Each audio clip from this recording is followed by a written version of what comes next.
Hello friends, எல்லோரும் எப்படி இருக்கிறீங்க? இன்றைக்கி நம்ம வந்து என்ன செய்ய போகிறோம்னு பார்த்தோம்னா, ஒரு வெஜ் பீஸா தான் வந்து செய்ய போகிறோம். அதுக்கு ஃபஸ்ட்டு நீங்கள் வந்து ஒரு கப்பு வந்து வார்ம் வாட்டர் எடுத்துக்கோங்க. அதோட சூடு வந்து உங்களால் நீங்கள் டச் பண்ணி பார்த்தா உங்களுக்கு ஓகேவாக இருக்கிற அந்த அளவுக்கு தான் வந்து சூடாக இருக்கணும். அதில் நீங்கள் வந்து 1 ஸ்பூன் சுகர், 1 ஸ்பூன் ஈஸ்ட் வந்து போட்டு நல்லா மிக்ஸ் பண்ணிக்கோங்க. அது வந்து ஒரு 5 மினிட்ஸ் வந்து நீங்கள் ரெஸ்ட் பண்ணி விட்டுடுங்க. ஒரு 5 மினிட்ஸ் விட்டுடுங்க. 5 to 10 மினிட்ஸ் கூட விட்டுடுங்க. நெக்ஸ்ட்டு வந்து ஒரு கப்பு ஃபுல்லாக வந்து மைதா எடுத்துக்கோங்க. அதில் தேவையான அளவு சால்ட்டு. நெக்ஸ்ட்டு நம்ம வந்து இப்போ ஆக்டிவேட் பண்ணி வச்சுருக்கிற இந்த ட்ரை ஈஸ்ட்டு வந்து நம்ம ஹாட் வாட்டரில் போட்டு ஆக்டிவேட் பண்ணி வச்சுருக்கிறோம் இல்லைங்களா, அது போட்டு நல்லா மிக்ஸ் பண்ணிக்கோங்க. நல்லா ஒரு சாஃப்ட் டோ மாதிரி நல்லா ஒரு 10 மினிட்ஸ் நீங்கள் வந்து அதை நல்லா பிசைஞ்சிட்டே தான் வந்து இருக்கணும். ஆயில் அப்ளை பண்ணிக்கோங்க. ஆயில் அப்ளை பண்ணிட்ட அப்புறமா கூட நல்லா பிசைஞ்சிட்டு ஒரு 1.5 ஹவர் இல்லைனா 2 ஹவர் வந்து அதை வந்து ரெஸ்ட்டாக விட்டுடுங்க. அப்போ தான் வந்து ஈஸ்ட்டும் அந்த மைதாவும் ஆக்டிவேட் ஆகி நல்லா மாவு வந்து உப்பி வரும். அதுக்காக நீங்கள் வந்து ஒரு 1.5லேருந்து 2 ஹவர்ஸ் வந்து விட்டுடுங்க. நெக்ஸ்ட் அது வரைக்கும் நான் வந்து ஆரிகேனோ செய்கிறதுக்காக ஓமமோட இலையும் துளசியோட இலையும் நல்லா கழுவிட்டு துணியில் நல்லா துடைச்சிட்டு அதை வந்து அவனில் ஒரு 4 மினிட்ஸ் வச்சு விடுறேன். நீங்கள் வந்து தவாவில் கூட வந்து நல்லா ட்ரை ரோஸ்ட் வந்து பண்ணிக்கோங்க. நெக்ஸ்ட் ஜாரில் ஆல்ரெடி பெப்பர் ஜாரில் வந்து பெப்பர் இந்த ட்ரை லீவ்ஸையும் வந்து நல்லா ஃபைன் பவுடராக வந்து அரைச்சி வச்சுருக்கிறேன்.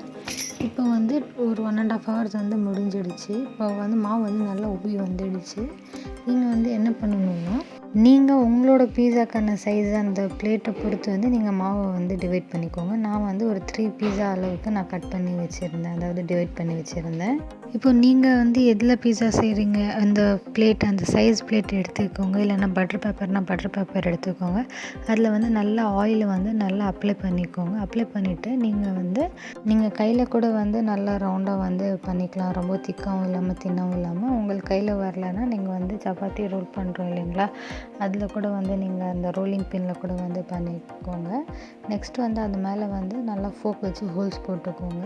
ஹோல்ஸ்னால் ரொம்ப டீப்பாக இல்லாமல் லைட்டாக ஹோல்ஸ் ஃபுல்லாக ஸ்ப்ரெட் பண்ணிக்கோங்க. அதுக்கு மேலே நான் வந்து இங்கே பிஸா சாஸ் வந்து அப்ளை பண்ணியிருக்கிறேன். அது மேலே லைட்டாக வந்து மொசரெல்லா சீஸ் போட்டிருக்கிறேன். நெக்ஸ்ட்டு உங்களுக்கு தேவையான வெஜ்ஜீஸ் நீங்கள் எது சாப்பிடணும்னு நினைக்கிறீங்களோ, மஷ்ரூமு, கேப்சிகம், கார்னு, ஆனியன்ஸ் அந்த மாதிரி நீங்கள் உங்களுக்கு பிடிச்ச வெஜ்ஜீஸ் வந்து போட்டுக்கோங்க. அதுக்கு மேலேயும் நான் வந்து மறுபடியும் சீஸை வந்து நல்லா ஸ்ப்ரெட் பண்ணி வச்சுருக்கிறேன். நெக்ஸ்ட்டு வந்து நான் வந்து குக்கரை வந்து ப்ரீ ஹீட் பண்ணி வச்சுருக்கிறேன். ஒரு 5 to 15 மினிட்ஸ் அந்த மாதிரி வந்து ஒரு ப்ரீ ஹீட் பண்ணி வச்சுருக்கிறேன். கீழே சால்ட் போட்டு அது மேலே வந்து ஒரு ஸ்டாண்ட் மாதிரி வச்சு நான் வந்து இந்த பீஸாவை வந்து அது மேலே வச்சு குக்கரோட மூடியில் இருக்கிற அந்த விசிலை எடுத்துகிட்டு க்ளோஸ் பண்ணி அதை நான் வந்து ஒரு 30 மினிட்ஸ் அந்த மாதிரி ஒரு மீடியம் டு லோ ஃப்ளேமில் தான் வந்து குக் பண்ணியிருக்கிறேன். இப்போ நம்மளோட பீஸா வந்து குக்காகி ரெடி ஆகிடுச்சு. நல்லா டோ வந்து ஈஸ்டெல்லாம் போட்டதுனால நல்லா பயங்கர சாஃப்டாக வந்து இருக்குது. பட்டர் பேப்பர் யூஸ் பண்ணணும்னு கூட அவசியம் இல்லை. பிளேட் மேலே ஆயில் அப்ளை பண்ணி பீஸா குக் பண்ணாலே வந்து சூப்பராக வந்து குக் ஆகிடும். டேஸ்ட்டும் வந்து ரொம்ப நல்லாவே இருந்துச்சு. நீங்களும் உங்கள் வீட்டில் வந்து ட்ரை பண்ணி பாருங்கள். இதே மாதிரி இன்ட்ரெஸ்டிங் வீடியோஸ்க்கு நம்ம சேனலை வந்து மறக்காமல் சப்ஸ்கிரைப் பண்ணிடுங்க.